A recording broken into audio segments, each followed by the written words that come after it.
Okay so good morning everybody I am happy कि साल का जो अंत हो रहा है राइट आज 31st को और या तो बोल लो 2025 की जो शुरुआत हो रही है आपके लिए ऐसे एक सेशन के साथ हो रही है जो आपको स्किल डेवलपमेंट के साथ में एक सोर्स ऑफ इनकम का भी एक बहुत ही अच्छा अपॉर्चुनिटी है।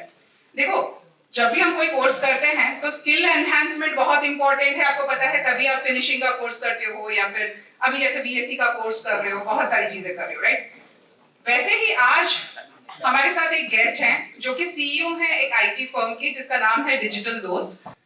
ये कंपनी आपको ऐसे स्किल्स के लिए प्रिपेयर करती है जो कि animation, graphics, IT related skills हैं, जो कि आपको सिर्फ स्किल एनहांसमेंट ही नहीं बट एक सोर्स ऑफ इनकम तुरंत ही जनरेट करने की अपॉर्चुनिटी भी साथ ही देती है। On behalf of government commerce college Gandhinagar, please join me in welcoming Mr. Sujit Parekh. He is the CEO of Digital Dost. Over to you. Skill boy base job તમારે ક્યારે આવે કે જ્યારે તમે કોમર્સ કરવું છે। હવે કોમર્સ ની અંદર તમને કદાચ જોબ મળે તો શેની મળે? તો એક વસ્તુ છે કે ટેલી ઓપરેટર તરીકે, કાં તો જે માસ્ટર કરીને જે પ્રોફેસર બને છે તો એ વિદ્યાર્થીઓનું 100% ફ્યુચર બની જાય છે।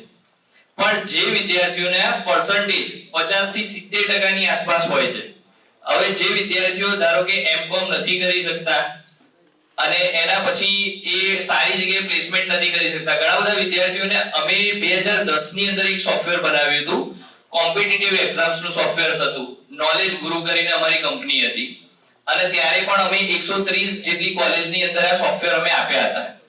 પણ એક્ચ્યુઅલી એવું થયું કે 1000 વિદ્યાર્થીઓને જ્યારે સોફ્ટવેર અમે આપીએ છીએ કાં તો કોઈ બુક્સ આપીએ છીએ। કોમ્પિટિટિવ એક્ઝામ્સ એક એવી વસ્તુ છે કે જેમાં તમારે 24 કલાકમાંથી 18 કલાકનું રીડિંગ હોવું જોઈએ અને પ્લસ જો અને તોની વાત થાય છે।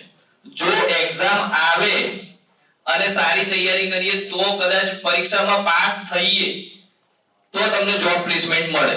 કે બીકોમ કર્યા પછી કે એમકોમ કર્યા પછી ઘણા બધા વિદ્યાર્થીઓ એવું વિચારે છે કે કોમ્પિટિટિવ એક્ઝામની તૈયારી કરું, કારણ કે એની જોડે કોઈ ઓપ્શન નથી હોતું, કારણ કે ઘરમાં પેરેન્ટ્સને પણ એવું થાય કે મારું બાળક જે છે એ હવે આગળ ફ્યુચરમાં શું કરશે। હવે તમારી જોડે કોઈ ઓપ્શન નથી, કાં તો તમે કોઈ જગ્યાએ જોબ કરવા જાઓ, એમકોમ કર્યા પછી તમારું બધું ભણવાનું ડિગ્રી બધી પતી જાય, એ પછી તમને કોઈ સારી જગ્યાએ ઓપોર્ચ્યુનિટી ના મળે એટલે તમારી જોડે એક જ વસ્તુ છે કે જે કોમ્પિટિટિવ એક્ઝામની તૈયારી કરીએ। ઘરે પેરેન્ટ્સને બધાની જગ્યાએ તમે એમ કહી દો કે હું કોમ્પિટિટિવ એક્ઝામની તૈયારી કરું છું, પણ આજે તમને એક વસ્તુ કહું કે 1000 વિદ્યાર્થીઓમાંથી વધારે નહીં 100 વિદ્યાર્થીઓ પાસ થતા હશે, પણ 900 વિદ્યાર્થીઓનું શું કે જેની જોડે કોઈ સ્કિલ તો છે નહીં। આજે આઈટીઆઈ કરેલો કોઈ વિદ્યાર્થી છે કે એની જોડે એક સ્કિલ છે કે જેને ઇલેક્ટ્રિશિયન કરેલું છે, કે જેને ફિટર કરેલું છે, કે જેને કોમ્પ્યુટરની કોઈ નાની મોટી સ્કિલ છે, તો એ સ્કિલ બેઝ એમને જોબ મળી જાય છે।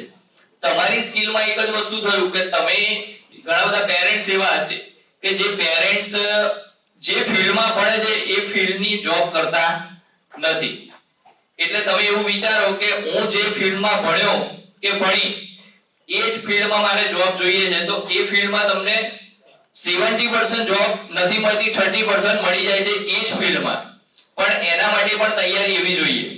હવે ઘણા બધા વિદ્યાર્થીઓને એવું હોય છે કે અત્યારનો સમયગાળો એવો છે કે અત્યારે કોઈ પણ સેમિનાર હોય, કોઈ પણ વસ્તુ ભણવાની વાત થતી હોય તો ઇગ્નોર કરતા હોય છે, પણ જ્યારે ભણી લે, તૈયારી થઈ જાય, બધી જ રીતે પતી જાય અને પછી 2 વર્ષ જોબના પ્લેસમેન્ટમાં ફોર્મ ભરે, બધી જગ્યાએ ફોર્મ ભરે અને જ્યારે કોઈ પણ પ્લેસમેન્ટમાં જાય અને ત્યારે એની સ્કિલ નબળી પડે ત્યારે શું થાય?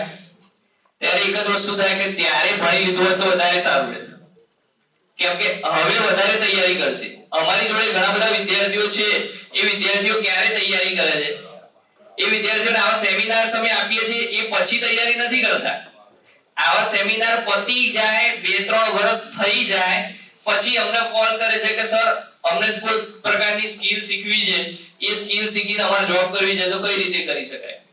કારણ કે અત્યારના સમયગાળામાં તમને ખ્યાલ નથી આવતો, પણ આ સમયગાળો પૂરો થાય પછી તમને ખ્યાલ આવે કે ખરેખર કોઈ સ્કિલ હોત તો વધારે સારું રહેત।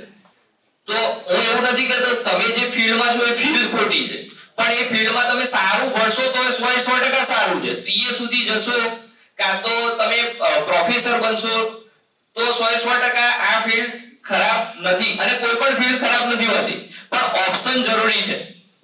આ નહીં તો આ. ધારો કે કોમ્પિટિટિવ એક્ઝામની તૈયારી કરીએ તો એની સાથે સાથે કોઈ વિદ્યાર્થી એવું વિચારવું જોઈએ કે એની સાથે સાથે હું પાર્ટ ટાઈમ કોઈ જગ્યાએ જોબ પણ કરું. કેમ કે ઘણા બધી વખતે શું થાય છે કે વિદ્યાર્થી જોબ નથી કરતા, કોમ્પિટિટિવ એક્ઝામની તૈયારી કરું એમ કરીને 2-4 વર્ષ કાઢી નાખે છે.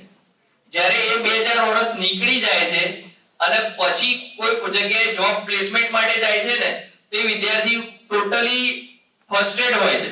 એટલે સાવ પૂરું થઈ ગયા પછી તમે જાઓ કે સાવ તમે હતાશ કે નિરાશ થઈ જાઓ અને ત્યારે તમે શરૂઆત કરો તો ત્યારે તમારી શરૂઆત થાય, ત્યારે ના થાય. ત્યારે તમે ડિપ્રેશનમાં હોય અને ડિપ્રેશનમાં ક્યારેય કઈ વસ્તુની પ્રિપેરેશન થાય નહીં. હવે જે ગ્રાફિક્સ ઇન્ડસ્ટ્રી છે એ દરેક જગ્યાએ લોગો બ્રાન્ડિંગ, અત્યારે કોઈ પણ જગ્યાએ કોઈ પણ મોટી કોઈ કંપની ચાલુ થઈ હોય, ધારો કે મર્સિડીઝ છે, BMW છે, આ બધી કારની કંપની છે, પછી બાઇકની છે, હીરો છે, તો એવી ઘણી બધી કંપની છે જે મોટી મોટી કંપની બની ગઈ છે. એ કંપની નો લોગો પણ તમે જોશો તો તમને ખ્યાલ આવી જશે કે આ કંપનીનું બાઇક છે, આ કંપનીની ગાડી છે.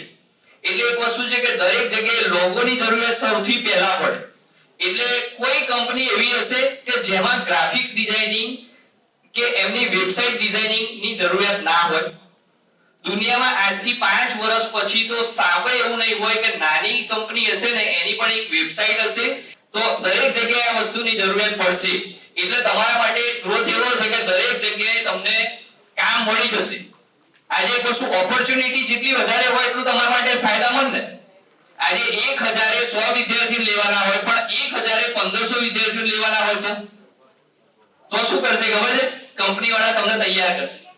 અત્યારે અમે તમને શું કરવા આવ્યા છે? તૈયાર કરવા માટે આવ્યા.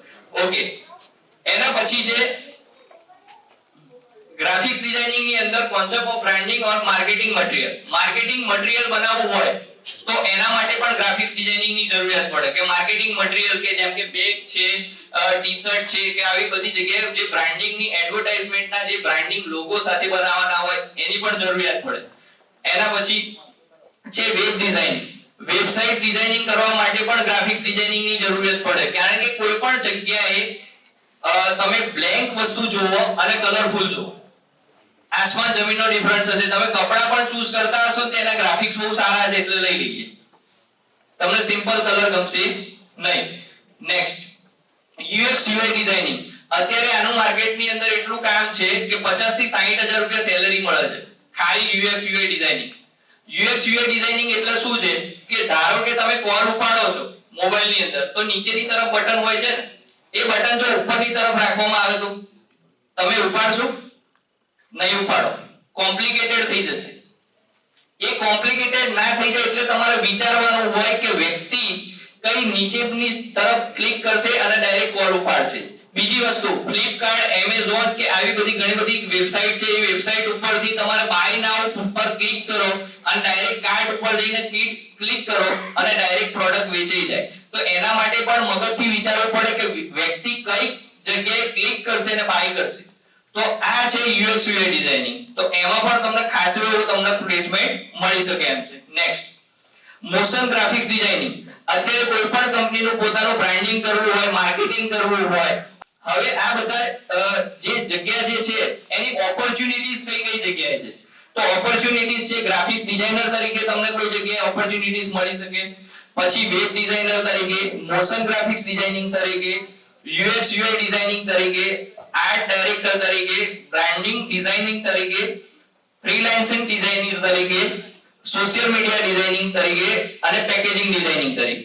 હવે આ બધી વસ્તુની વાત કરી. હવે આ બધી વસ્તુમાં વર્ક ફ્રોમ હોમ પણ મળે છે. એવું નથી કે તમે ધારો કે તમે જોડાયા, તૈયાર થયા, પછી ઘણી બધી છોકરીઓને એવી તકલીફ હોય કે મેરેજ થઈ ગયા પછી ઘણી બધી છોકરીઓને કેવું કે સમય નથી મળતો, બહાર નથી જવાતું, તો વર્ક ફ્રોમ હોમ કામ કરી શકે છે. હવે જે અમારી એક વેબસાઈટ છે ડિજિટલ દોસ્ત સાઇટ, આ સાઇટની અંદર જોબ પ્લેસમેન્ટ છે, એના પર ક્લિક કરો, નેક્સ્ટ કરો. જોબ પ્લેસમેન્ટ ઉપર જેવું ક્લિક કરશો એની સાથે આની અંદર જોબ પ્લેસમેન્ટ આપેલી છે. હવે અત્યારે હાલમાં કોઈ વિદ્યાર્થીને આ જે સોફ્ટવેર છે એ સોફ્ટવેરની માહિતી હોય ને આવડતું હોય તો તમે આની અંદર એપ્લાય કરી શકો છો. જો એપ્લાય કરશો અને અમને એવું લાગશે કે 100% તમને આ વસ્તુ આવડે છે તો તમને 2 દિવસની અંદર જ જોબ પ્લેસમેન્ટ મળી જશે. અમારી જોડે ઓપોર્ચ્યુનિટી છે પણ વિદ્યાર્થીઓને આવડતું નથી. જો તમને આવડતું હોય તો તમે તાત્કાલિક જોઈન થઈ શકો. ગુજરાતમાંથી જે છોકરાઓ જે જગ્યાએ જાય છે, બરાબર, કે ધારો કે તમે જશો ઇન્ફોસિટી ની અંદર જોબ કરવા માટે તો કોલિંગમાં સૌથી વધારે છોકરીઓ જોવા મળે છે, છોકરાઓ જોવા મળે છે. પણ તમે કોઈ સ્કિલ બેઝ જોબ નથી કરતા, પણ દિલ્હીના છોકરાઓ અહીંયા આવીને 60,000 80,000 સવા લાખ રૂપિયા સુધીનો સેલરી લે છે. ગિફ્ટ સિટી ની અંદર એવા છોકરાઓ છે કે જે લાખ રૂપિયા કમાય છે, પણ ગુજરાતના છોકરાઓ નથી. ગિફ્ટ સિટી ની અંદર જોબ કરતા છોકરાઓ ખાલી એક જ જગ્યાએ છે, કોલ સેન્ટરમાં. મારું સપનું એ છે કે કોલ સેન્ટરમાંથી પાછા લઈને ગિફ્ટ સિટી ની અંદર ઓફિસ બનાવી અને ગિફ્ટ સિટી ની અંદર આઈટી બેઝ છોકરાઓ બેસે અને ગુજરાતના છોકરાઓ, ગુજરાત બહારના છોકરાઓ ના હોય. કારણ કે ગુજરાતની અંદર ગાંધીનગરની અંદર ગિફ્ટ સિટી બની છે અને ગાંધીનગરમાંથી લોકો બહારથી આવીને સારું સેલરી કમાય છે અને આપણે એક એના રિપ્રેઝેન્ટેટિવ તરીકે બહાર બેઠા હોઈએ છીએ, એમને ખાલી સૂચન આપવા માટે કે આ જગ્યાએ જાઓ સાહેબ, આ જગ્યાએ સાહેબ, મારે સાહેબ બનાવવાના છે ગુજરાતના છોકરાઓ. આની અંદર જે કોર્સિસ આપેલા છે, નેક્સ્ટ કરો. આની અંદર જે કોર્સિસ આપેલા છે એ ગ્રાફિક્સ ડિઝાઇનિંગ કોર્સિસ છે, પ્રીમિયર વિડિયો એડિટિંગ નો કોર્સ છે, પછી વેબસાઇટ ડિઝાઇનિંગ નો કોર્સ છે, ફિગ્મા જે UX UI ડિઝાઇનિંગ ની વાત કરી હતી એ, પછી એનિમેશન નો કોર્સ છે અને આફ્ટર ઇફેક્ટ મોશન ગ્રાફિક્સ નો કોર્સ છે. આ બધા જે કોર્સિસ છે એની અમે પ્રાઇસ રાખી છે 400 રૂપીસ. YouTube માં કેટલા વિડિયો મુકાય છે રોજ? લાખો વિડિયો મુકાય છે, લાખો, એજ્યુકેશન ના રિલેટેડ. કોઈ વિદ્યાર્થી જોવે 99% નથી જોતા. હા, એન્ટરટેનમેન્ટ ના વિડિયો જોવે છે પણ એજ્યુકેશન ના વિડિયો નથી જોતા. એનું કારણ શું છે? ફ્રી છે ને મજા નથી આવતી. ફ્રી છે અને મજા પણ નથી આવતી. પણ આ કોર્સ થોડાક પણ પેડ રાખેલા છે. એનું કારણ છે કે તમે 500-1000 રૂપિયા પણ પે કરો ને તો તમને એવી ઈચ્છા થાય કે મારે તૈયારી કરવાની છે, કેમ કે કોઈ પણ ફ્રીની વસ્તુની વેલ્યુ હોતી નથી. એટલે અમે આની ફીસ રાખેલી છે. નેક્સ્ટ ઓલ કોર્સ બંડલ ઉપર ક્લિક કરશો તો આની અંદર આ બધા જ કોર્સ અવેલેબલ હશે જે છે 2000 રૂપિયાના છે. એના પર જઈને ક્લિક કરશો એટલે જોઈન નાઉ પર ક્લિક કરશો. નેક્સ્ટ.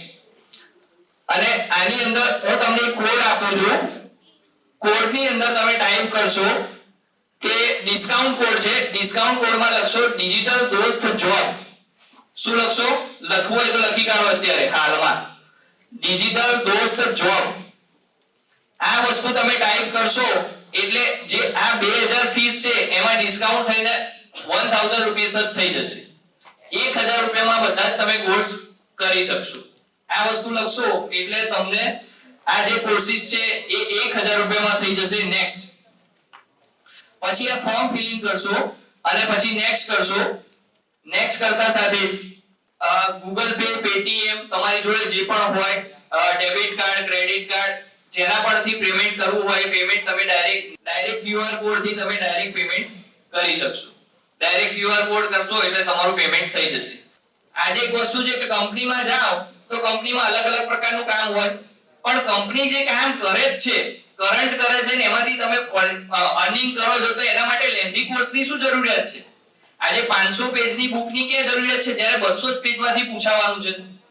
તો આની અંદર એક જ વસ્તુ છે કે જેટલું જોબની અંદર જરૂરિયાત છે એટલી જ વસ્તુ આની અંદર આપેલી છે. બીજી કોઈ વસ્તુ આપેલી નથી. પણ 2008 થી 2006 ની વચ્ચે હું આઈ થિંક એક મોટી કંપની સાથે, તમે કદાચ નામ જાણતા હશો, કંપનીનું નામ ના દઈ શકું, કંપની સાથે, બહુ મોટી કંપની સાથે હું જોડાયો હતો અને એઝ અ લેક્ચરર ત્યાં કામ કર્યું.